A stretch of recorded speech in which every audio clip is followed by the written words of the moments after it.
Hello aspirants, you're hearing to the aspirant voice.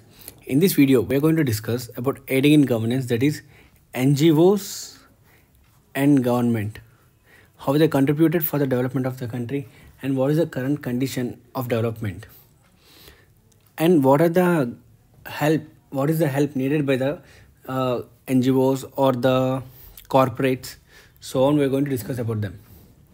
You're hearing to the aspirant voice and this is the series mains map. If you do like this series, please like, subscribe and share. Here we are going to discuss editorial analysis that are very much important for your UPSC preparation point of view. The notes for this topic will be given in the description. You can hit the link in the description so that you can redirect to the notes. Now let's get into the topic. Aiding in governance, the context. Basically, the article today examines how the cooperative efforts of the market and government led to the development of the country. So, as we know, it is well known that the collaborative effort of market and government leads to the development of a country. And we also know that engaging with communities and non-state informal institutions as important as working with the government machinery. Now let's discuss some aspects of corporate development.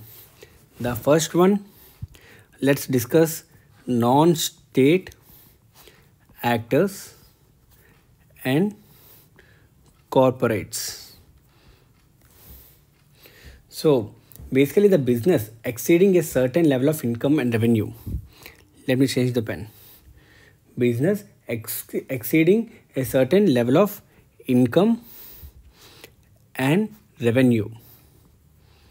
Income and revenue must contribute at least 2% of their pre-tax net income.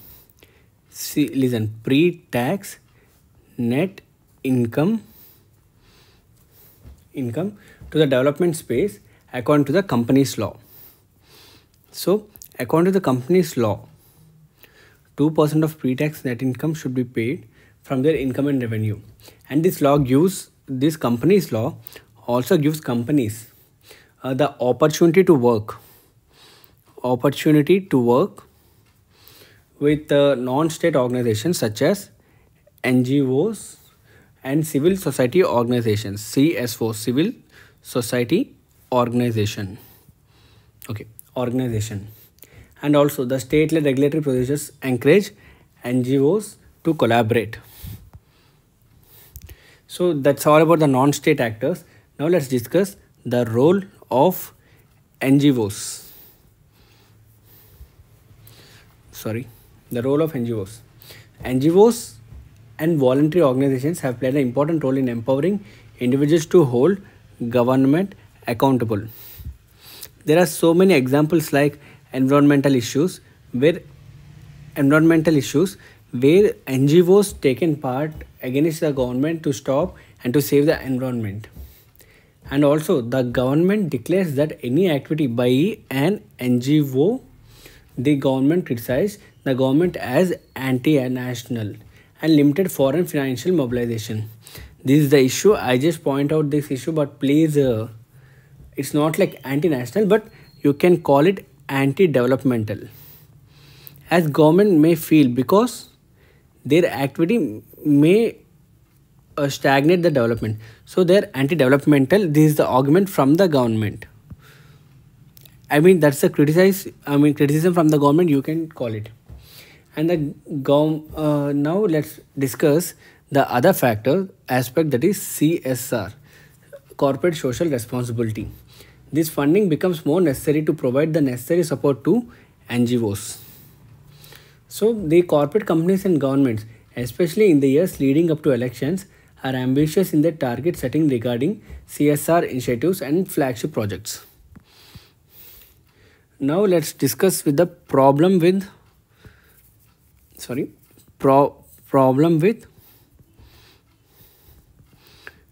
bureaucracy.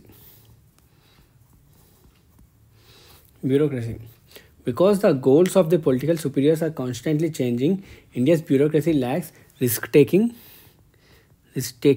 and creativity. So,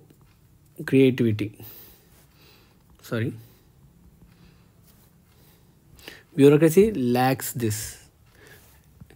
Due to the constant political evolution or political changes, there is also a fear of failure, which is unintentional, leading to the elevation of the non-ventures to the top of the food chain. Now let's discuss the significance of non-state actors.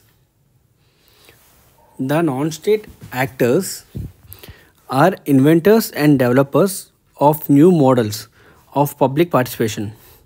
And last, individual non-state actors reduce the burden on the state significantly, allowing state to focus more on governance, thereby push each other to a state of development through the penetration. The corporate social responsibility law, CSR law, not only forces companies to clean up their mess but also establishes a legal framework for companies to partner with non-governmental organizations and also the civil society organizations, CSOs. So basically the NGOs and civil society organizations in India will play a critical role in mobilizing public action to correct many wrongs despite the government's blatant opposition. They have the potential to contribute to better politics and government. Most significantly, they have the authority to function as crucial cogs in a wheel of effective government, rather than merely as actors who must ride off into the sunset once their duty is done. So this is all about the aiding in governance. I hope you do like this video. If you do like this video, please like, subscribe and share to your friends and hit the bell icon. The notes for this topic will be given, the link to the notes will be given in the description. Thank you.